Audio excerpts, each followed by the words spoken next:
Un prêtre a été retrouvé pendu à son domicile à Afienou dans le département d'Aboasso.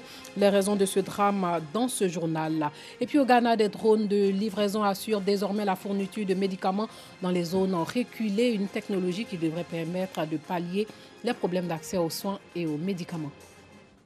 Bonsoir et bienvenue dans le 19h.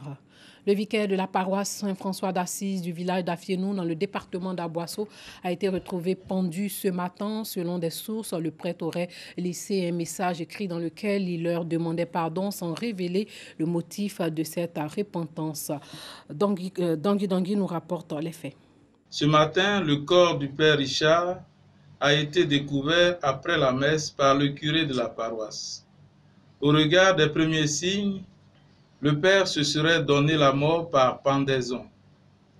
Mais les enquêtes de la brigade de gendarmerie de Maféré sont en cours et nous situerons sur les causes exactes du décès. Ayant été saisi du drame, Monseigneur Raymond Awa, étreint par la douleur, invite les uns et les autres à la sérénité et au recueillement. Une semaine avant ce jour, l'évêque avait été saisi de l'accusation de son prêtre d'un acte de pédophilie. Les décisions idoines ont été prises en la matière, attendant la conclusion de la Semaine sainte. La procédure en la matière est en cours quand Monseigneur Raymond Awa apprend ce matin même le drame qui fait l'objet de ce point de presse. Un reportage de Paraga Sorokoni. Il n'y a pas de décès lié à la dengue dans le district sanitaire de Mans, contrairement aux rumeurs relayées sur les réseaux sociaux qui font état d'un mort. Le service action sanitaire du dit district invite les populations à observer les mesures de prévention. Eve Aboui. Le service action sanitaire du district sanitaire de Mans est formel concernant l'information relayée sur la toile selon laquelle le district sanitaire de Mans aurait enregistré un cas de décès lié à la dengue. Nous n'avons eu aucun cas de décès lié à la dengue à Mans. Et nous continuons la surveillance. Nous continuons la surveillance dans toutes les structures de santé et tous ceux qui se sentent malades, il faut aller à l'hôpital. Et c'est à l'hôpital qu'on va pouvoir faire le tri et puis savoir que ceci et cela, de telle sorte que toute la population puisse vivre tranquillement. Pas donc de décès dû à la dengue dans le district sanitaire de Mans. Néanmoins, il faut observer les mesures préventives collectives et individuelles car la menace est réelle. C'est toutes les actions d'assainissement environnemental de façon collective. Assécher tous les eaux stagnantes autour de la maison, éviter que les pneus usés, que les boîtes de conserve retiennent de l'eau aux alentours de la maison, éviter que les caniveaux soient insalubres. Et de façon individuelle, utiliser les produits répulsifs contre les moustiques, dormir sous une moustiquaire imprégnée de jour comme de nuit, désinfecter les habitations par l'action de la fumigation. La dengue est une infection virale transmise par un moustique femelle de type Aedes, communément appelé moustique tigre. Il existe 4 types de virus de la dengue. Les symptômes apparaissent 2 à 7 jours après une piqûre par un moustique contaminé et durent 2 à 7 jours. Ils incluent une fièvre élevée accompagnée de sévères céphalées, des douleurs musculaires ou articulaires, des nausées, des vomissements, des éruptions cutanées. Le traitement de la dengue est symptomatique. 100 médicaments sont livrés par des drones au Ghana. Le Ghana, qui veut développer le plus grand service de livraison par drone au monde, inauguré aujourd'hui en grande pompe par le président ghanéen. Le service de livraison permet d'atteindre les régions les plus reculées du pays pour pallier les problèmes d'accès aux soins et particulièrement d'accès aux médicaments. Un colis tombé du ciel pour cet hôpital du Ghana. Ces médicaments n'ont été livrés par camion, mais par drone. Le pays lance un système novateur de livraison du matériel médical. Lorsque les gens ont des besoins urgents, que leur vie est en danger, que l'hôpital n'a peut-être pas le sang ou les médicaments nécessaires pour rester en vie, nous pouvons les faire parvenir en 15 ou 20 minutes en envoyant un drone et en faisant tomber un paquet de médicaments à l'hôpital. Faute d'infrastructures, les populations rurales du Ghana sont souvent coupées de tout. On croit vraiment que si on doit apporter du matériel d'urgence, ça nous facilitera la tâche. En 30 minutes, le produit vous est livré. Sachez que des enfants et des femmes de couches défavorisées ont reçu des vivres et des non-vivres de l'association caritative Les Zinzins du Bonheur. La cérémonie de réception des dons s'est tenue dans la commune de Marcory. Guillaume Zéré, Pargas Rokoni. Danielle Bakayoko est présidente d'une ONG caritative. Elle exerce dans le département de Gagnoa. Ce lundi de Pâques, elle est à Abidjan pour prendre part à une cérémonie de réception de dons. Avec elle, 5 autres ONG bénéficiaires de la Grande Collecte, une initiative des Zinzins du Bonheur. Nous avons une activité qui est la Grande Collecte du Bonheur et qui consiste à collecter des dons et des vivres, des non-vivres, tout ce qui est utile et dont les gens ne s'en servent plus. On les collecte pour les offrir à des associations qui s'occupent des enfants et des personnes de tout âge en situation difficile. Tout ça fait 100 cartons au moins qu'on a emballé pour ces ONG.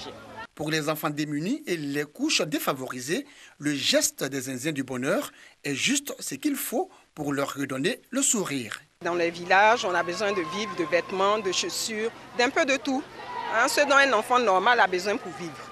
Donc je pense que ce sont ces dons-là qu'on nous a remis et que nous allons partir distribuer aux enfants. La Grande Collecte du Bonheur, ce sont 3 mois de sensibilisation et d'appel aux bonnes volontés pour réunir ces vivres et non-vivres, estimés à plusieurs millions de francs CFA.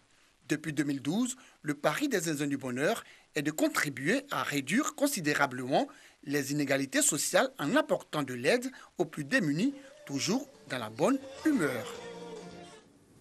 Et puis la réglementation du secteur des employeurs du personnel de maison est une réalité. Une association a même vu le jour. Son but, organiser le secteur. Combien d'employeurs se conforment à la loi qui stipule que tout employé doit être déclaré à la CNPS dès le premier jour de travail? Autant de questions sur la table de l'association des particuliers employeurs du personnel de maison. Bintou Pekele, Dangui Dangui. Des enlèvements d'enfants, des vols occasionnés par le personnel de maison, des départs précipités des filles de ménage, des réalités que vivent au quotidien les employeurs de maison. Certains ont choisi de se mettre en association pour faire face à ces difficultés. L'idée est partie de tous les drames que nous vivons dans les familles, le manque récurrent des filles de maison, d'aide à domicile, on peut dire ça comme ça, et puis la désorganisation du secteur. Et plus, aujourd'hui, il y a plein de drames, il y a les enlèvements d'enfants, les mères de famille ne sont pas aidées. Donc c'est difficile vraiment de laisser nos enfants pour aller au boulot, pour vaquer à nos occupations. Et plus ces filles-là sont livrées à elles-mêmes, elles ne sont pas qualifiées. Donc ça cause vraiment un gros souci à toutes les familles. L'association des particuliers employeurs de maison, APEMSI, compte à ce jour 107 membres appelés ambassadeurs. Leur mission est d'œuvrer pour la mise en valeur de l'association. Il y a beaucoup de structures en fait, qui sont informelles, qui sont là. Et on se rend compte qu'en dépit de toutes ces structures-là, l'insécurité est toujours là. On n'a pas la paix. Il était bon quand même de penser en fait, à une structure plutôt formelle et qui penserait en fait, à voir comment aborder ces questions-là de façon définitive. En tant qu'ambassadrice, je dirais que ma mission est d'encourager les adhésions pour avoir le plus de monde possible. Parce que vous savez, je le dis comme ça, avec un doigt, on ne peut pas faire un véritable changement. Donc le maximum de personnes qui adhéreront à la société, ça va permettre de faire porter notre voix plus haut et d'avoir un véritable changement dans ce secteur-là. La PEMSI est une association de personnes employant du personnel de maison. Elle œuvre pour réguler le secteur et sécuriser les familles, particulièrement les enfants. La stratégie de communication digitale est un enjeu majeur pour toutes les entreprises. 30 jeunes des partis et mouvements politiques ont été formés en vue de les amener à la maîtrise des méthodes de communication par le web, ce qui va apporter un changement dans la manière d'appréhender leur communication marketing et les outils utilisés. Bintou Pekele, Dangui Dangui.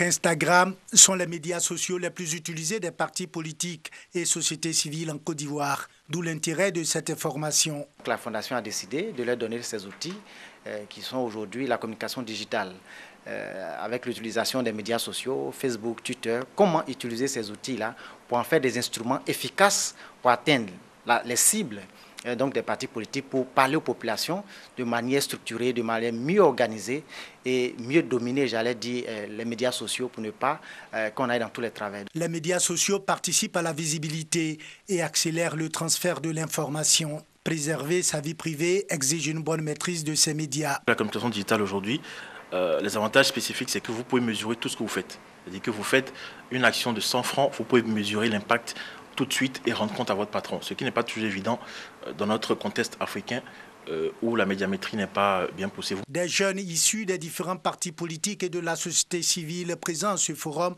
sont unanimes sur l'importance des réseaux sociaux. Le réseau Internet est beaucoup utilisé par les Ivoiriens. La grande partie de l'électorat ivoirien se retrouve aujourd'hui sur les réseaux sociaux. Donc cette formation est la bienvenue parce que nous, en tant que politiques, on aura vraiment les outils pour pouvoir convaincre notre électorat au niveau des réseaux sociaux. La communication de nos jours, elle est digitale, majoritairement. Voilà, donc nous venons acquérir de nouvelles connaissances, d'agrandir nos performances dans le but d'être très compétitifs sur le terrain. Au sortir de cette formation, j'espère être vraiment compétitif au niveau des réseaux sociaux, en vue de sensibiliser toutes les couches sociales. La Fondation Friedrich Naumann est une fondation politique allemande créée en 1958. Elle œuvre pour la promotion des libertés économiques, politiques et civiles dans plus de 60 pays à travers le monde.